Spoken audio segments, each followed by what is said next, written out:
Later today, the Toronto District School Board will release a new resource guide created with community partners to develop curriculum based on hip-hop. To talk more about this, I'm joined by Ramon Vicente. He's an instructional leader with Equity and Inclusive Schools for the Toronto District School Board. He's with me in studio now. Good morning. Good morning, Matt. Good to have you here. Good to be here. What convinced you that you could use hip-hop as a teaching tool? I think it would begin with my own experience as a student, as well as the experience that many of our young people have had in education, with a curriculum that in many aspects doesn't speak to their identities and their realities. So, hip hop for me was a teacher. Growing up, it taught me geography, taught me about the strengths and struggles of various communities, and that inspired me as an MC and as an artist to bring that now into the classroom as a teacher. And so when I first started exploring hip-hop with my students, I was amazed by the reaction, the level of engagement, and the ability for them to be critically literate and to explore metaphors, similes, and lots about their communities and their social location through actual hip-hop as curriculum. And you say that the music and the culture of hip-hop gave you something that you weren't getting in school?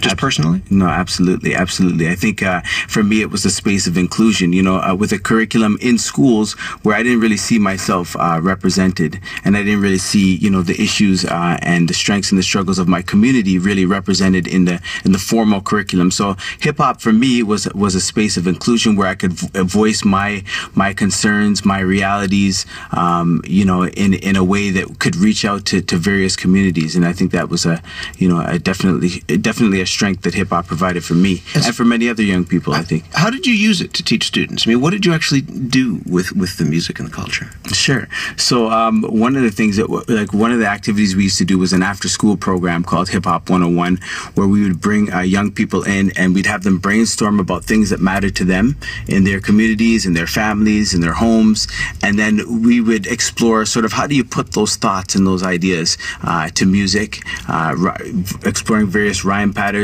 And they got an opportunity to really express some things that really mattered to them. In fact, I learned a lot about my students through those activities. It was a great teacher for me, just learning about some of the struggles they were having within their homes and with their families that to be honest, I had never heard about before exploring that curriculum with them. So that's one sort of example of what it might look like. And the reaction when students were faced with something like this, when they encountered this in a classroom? Yeah, Matt, it was phenomenal. Like I didn't think that we would have that that same reaction. But if we would do an announcement for a school event and we would just put a hip hop beat under that announcement, you'd be amazed at how many students would just come to that event, drawn by the music.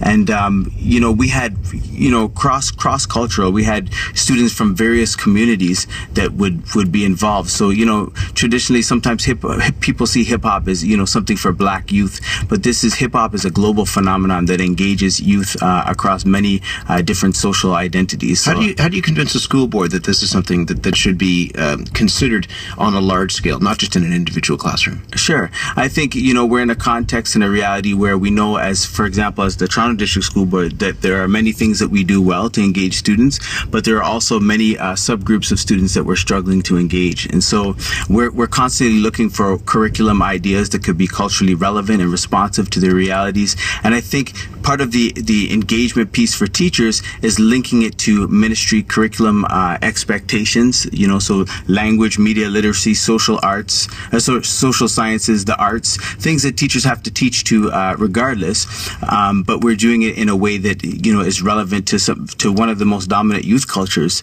And so we're tying in teaching good pedagogy, teaching and learning strategies. And I think that that's something that excites teachers. But how much of a struggle is it to convince some people or some institutions that this is education, that it's not just a distraction, that it's not just popular culture, that it's not just entertainment, that it can actually be used as education. Yeah, I think you raised a good point, and I think it is certainly a journey and a bit of a struggle.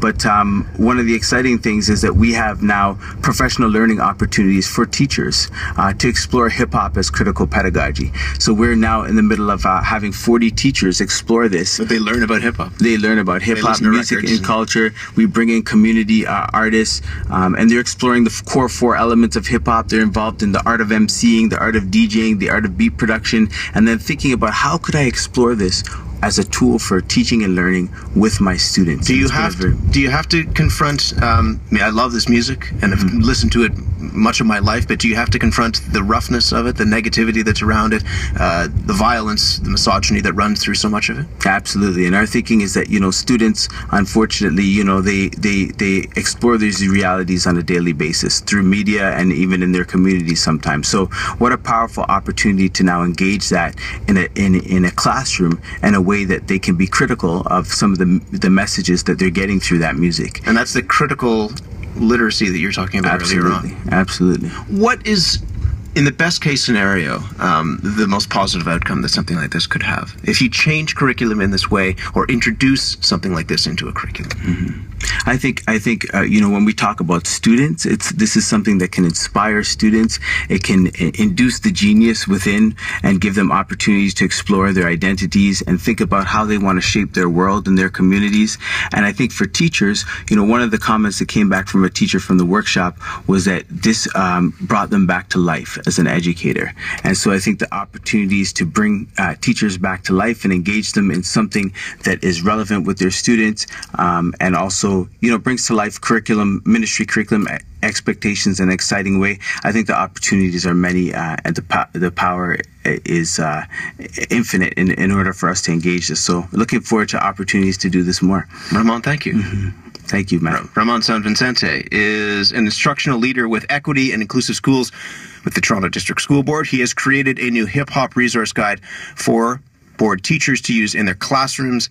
The book will be launched tonight, 6 p.m. at the Yorkwoods Library, which is near the intersection of Jane and Finch. Just about 10 minutes away from 8 a.m. George is here.